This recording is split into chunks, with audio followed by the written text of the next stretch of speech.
বাংলাদেশে গত কয়েকদিন ধরেই তো শেখ হাসিনা দেশে ফিরতে পারেন, নিজে থেকে ফিরতে পারেন, এইরকম একটি খবরের পর অনেক কিছু আলাপ আলোচনায় আছে। ভারতের ভূমিকা কি, ভারতের নতুন হাই কমিশনার আসলেন, তিনি প্রধানমন্ত্রী তারেক রহমানের সঙ্গে প্রথমবার দেখা করেছেন এবং এরপরে প্রেস ব্রিফিং এ খলিলুর রহমান তিনি জানিয়েছেন পররাষ্ট্রমন্ত্রী যে আহ, সৌজন্য সাক্ষাৎ হলেও ওখানে বেশ কিছু পয়েন্ট, 5টা পয়েন্টের কথা বলা হয়েছে, যেমন শেখ হাসিনাকে প্রত্যাবর্তন ফেরত দেয়া, আওয়ামী লীগকে ইন্ডিয়ায় রাজনীতি কার্যক্রম করতে না দেয়া, বর্ডার কিলিং বন্ধ করা, গঙ্গা পানি চুক্তি নিয়ে আহ, অবস্থান পরিষ্কার করা ভারতের, এরকম বেশ কয়েকটা পয়েন্টে বিএসটিভিকে প্রধানমন্ত্রী বলেছেন বলে পররাষ্ট্রমন্ত্রী জানিয়েছেন।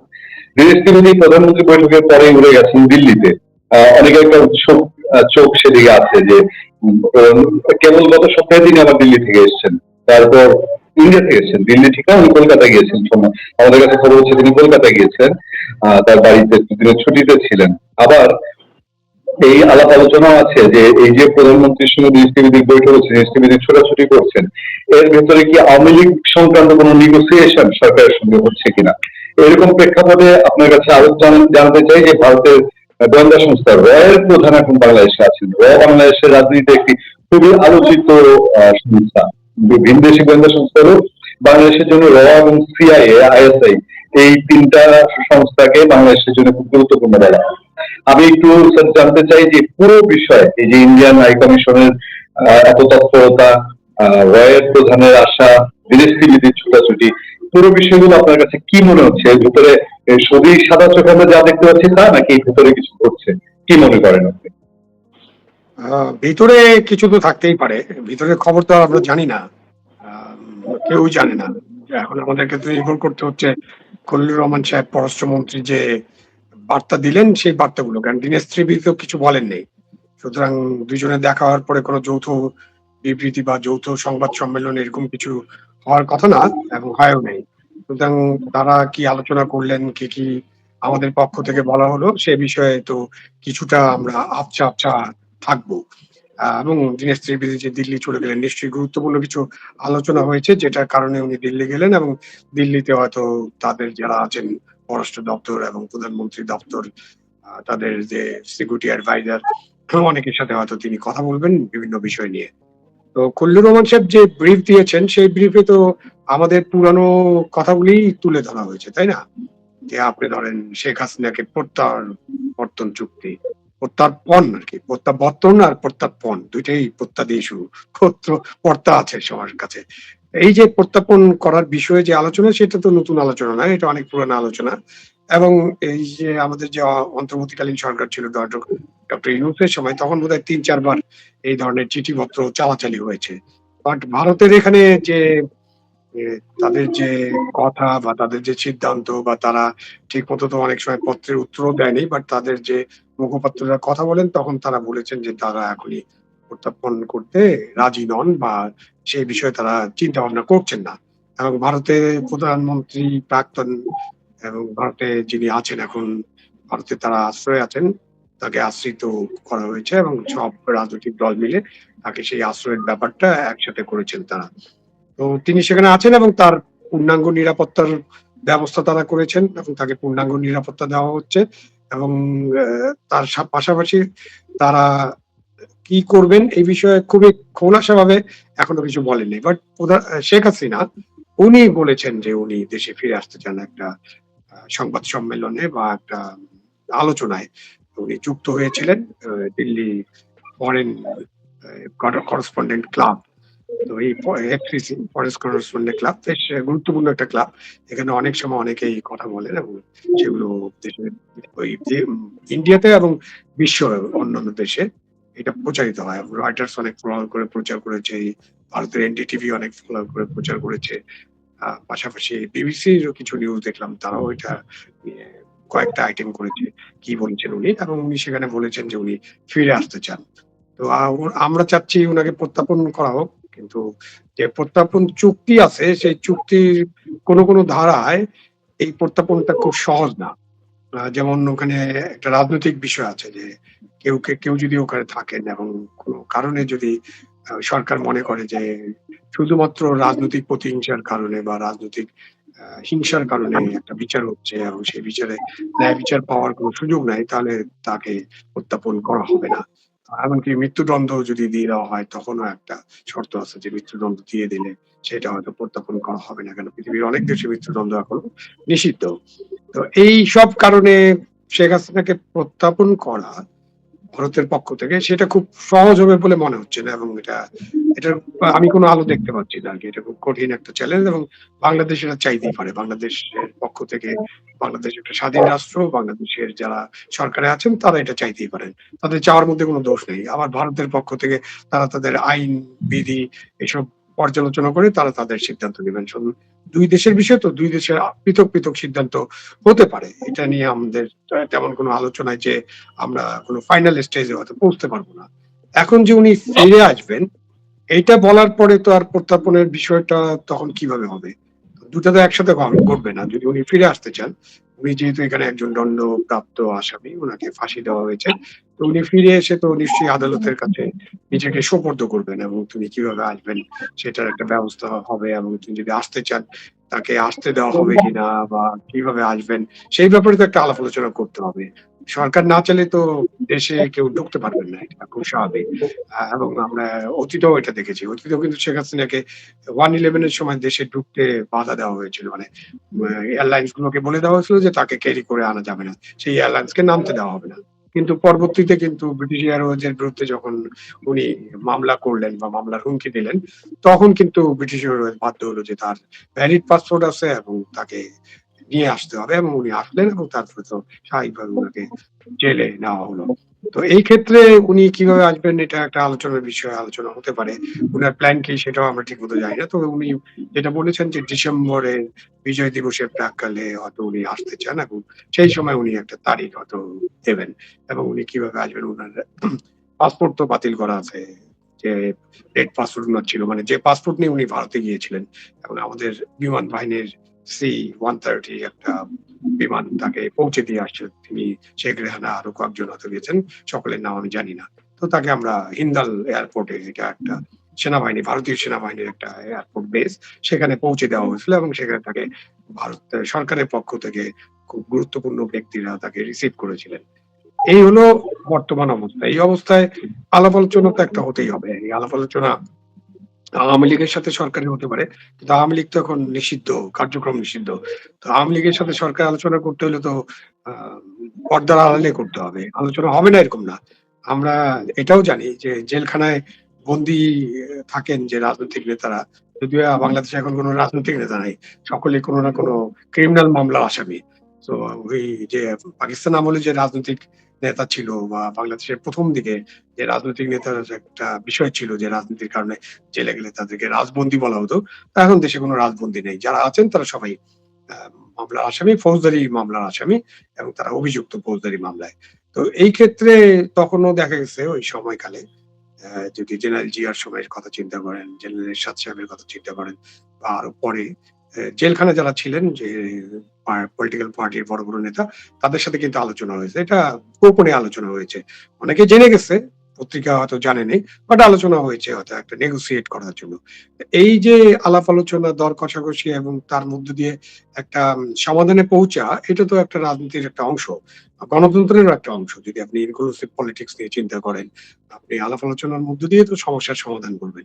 তো সেটা হতে পারে, এবং সেক্ষেত্রে উনি যেহেতু ভারতে আছেন, তো ভারতের সরকার এবং ভারতের সরকারে যারা প্রতিনিধিত্ব করেন, বিশেষ করে ভারতের হাই কমিশনার এবং যিনি আসছেন রয়ের প্রধান, তিনিও এইসব বিষয়ে আলোচনা করতে পারেন, কিন্তু আমরা তো জানবো না তারা কি, কি আলোচনা করলেন।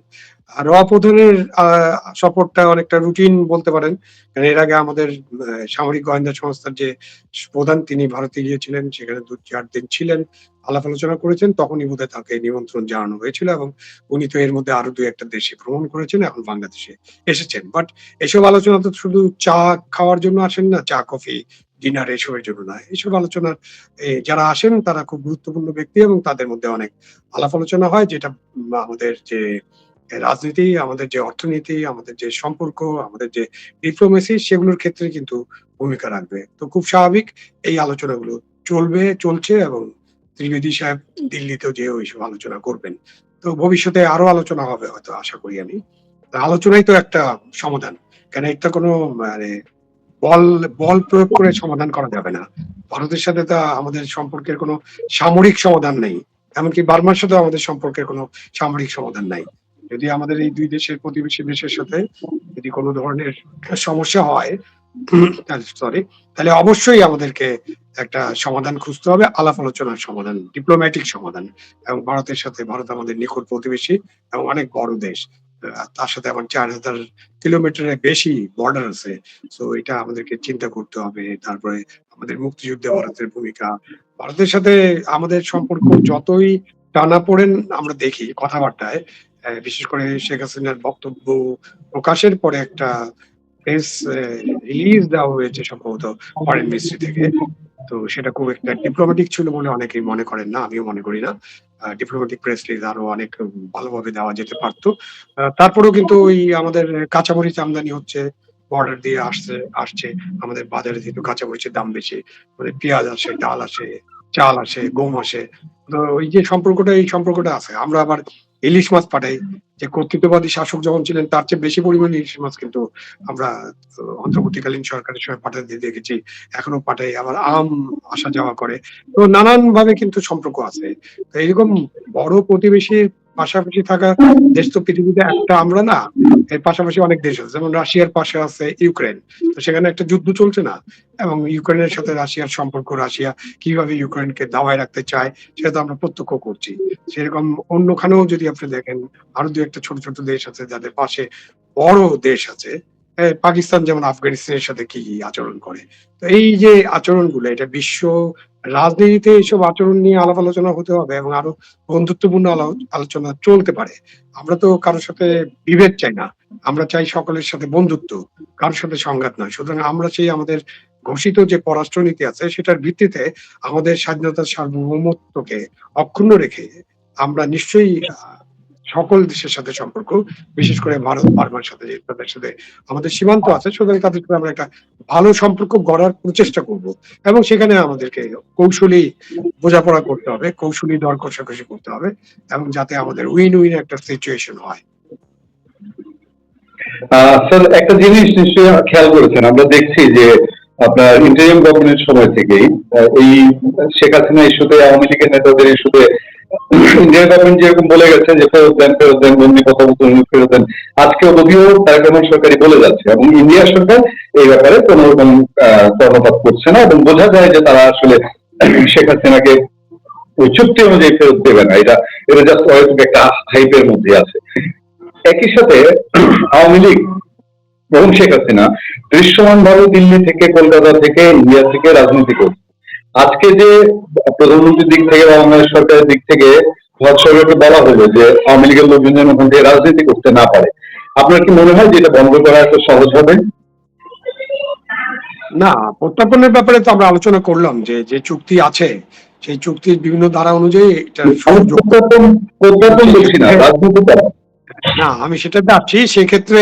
এবং এটা রক্ষা করবে কিনা একটু ভবিষ্যতে দেখতে হবে, কিন্তু আমার কাছে মনে হয় যে তারা রক্ষা করবে না। তারা তো পরেও বলেছে যে তার যে বক্তব্য সেই বক্তব্যের সাথে ভারত সরকার কোনো একমত নয় বা এটা ভারত সরকারের কোনো বক্তব্য না। সুতরাং তারা এই পর্যন্তই মনে হয় থাকবেন। শেখ হাসিনা কথা বলবেন বা তাদের অন্য নেতারা কথা বলবেন এবং আমরা যখন আপত্তি করব তখন তারা বলবেন যে তাদের বক্তব্যের সাথে আমরা একমত নই, কিন্তু তাদেরকে বাধা দিবেন এরকমটা দেবেন না সম্ভবত। কেননা তারা কেউ তো কাস্টডিতে নেই সেখানে। যদি তারা জেলখানায় থাকতেন তখন হয়তো এটার একটা সম্ভাবনা থাকতো যে ভাই আপনি জেলে আছেন, এবং জেলে থাকলে তো আপনি জানেন যে জেলে তো কোনো কমিউনিকেশন করার কোনো সুযোগ থাকে না। মানুষকে জেলে নেওয়া হয় যাতে তারা তাদের সামাজিক যোগাযোগ, তাদের অন্যান্য যোগাযোগ সবকিছু থেকে তাকে যাতে বিচ্ছিন্ন করে ফেলা হয়। তো ভারতে শেখ হাসিনা এবং যে নেতারা আছেন, যারাই আছেন তারা কিন্তু বন্দী অবস্থায় নাই। তারা মুক্ত পরিবেশে আছেন। হয়তো একটু আড়ালে থাকেন। মাঝে, মাঝে তাদেরকে হোটেল, রেস্তোরাঁ, বাজারঘাটেও দেখা যায়।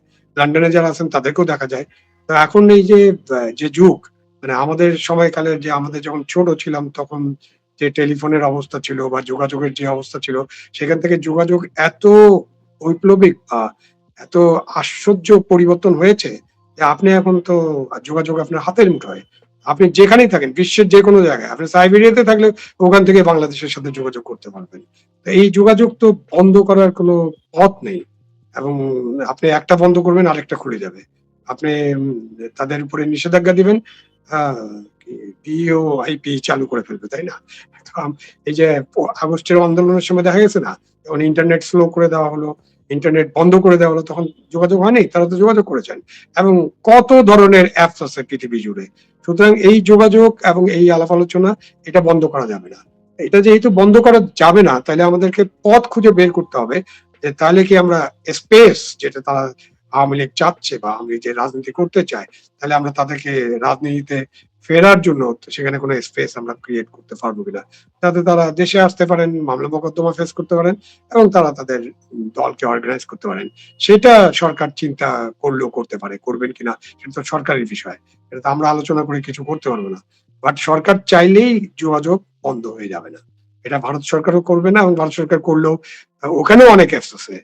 ভারতে যারা মানে ধরেন কিছু, কিছু গোষ্ঠী আছে না যারা ভারত সরকার যাদেরকে মনে করে তারা ভারতের সার্বভৌমত্বের বিরুদ্ধে, বা ধরেন কাশ্মীরে যখন সমস্যা হয় তখন তারা যোগাযোগ স্লো তো করে দেয় না।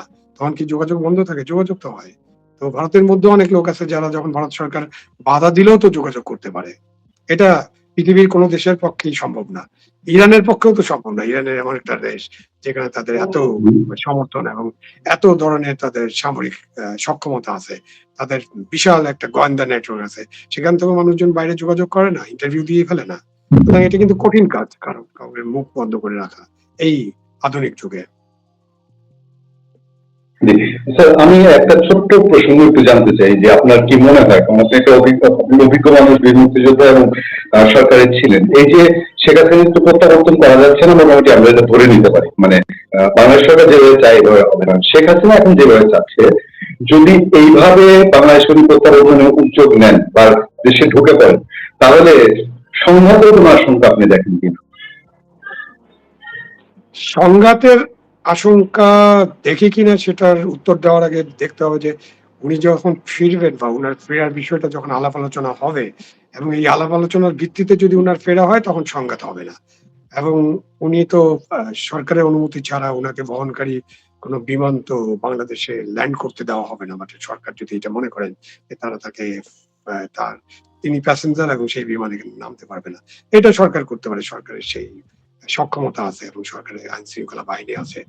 আর যদি উনি আলাপ আলোচনার ভিত্তিতে দেশে প্রত্যাবর্তন করেন তাহলে তো সরকার এটাকে সংঘাতের পর্যায়ে নিয়ে যাবে না। তারপরেও সরকারের বাইরে তো নানান শক্তি আছে। তারা হয়তো আন্দোলন করতে পারে, মিছিল করতে পারে, মিটিং করতে পারে, এয়ারপোর্ট ঘেরাও করতে পারে, এসব করতে পারে। তখন একটা সংঘাতময় পরিস্থিতির সৃষ্টি হতে পারে।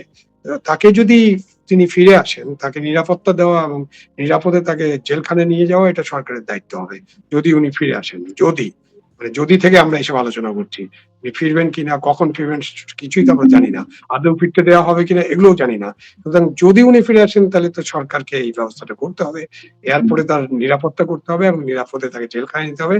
এমনকি জেলখানায়ও নিরাপত্তার ব্যবস্থা করতে হবে। কেন আমাদের জেলে আমাদের যারা থাকেন তাদেরকে এবং রাষ্ট্রের আমাদের ৪ নেতা, মুক্তিযুদ্ধের একদম সৈনিক ৪ নেতা, মুক্তিযুদ্ধের যারা অধিনায়কত্ব করেছেন, মুক্তিযুদ্ধকে যারা অর্গানাইজ করছেন, সংগঠক, যাদের ছাড়া মুক্তিযুদ্ধ হতো না, তাদের ৪ নেতাকে কিন্তু জেলের মধ্যে হত্যা করা হয়েছে।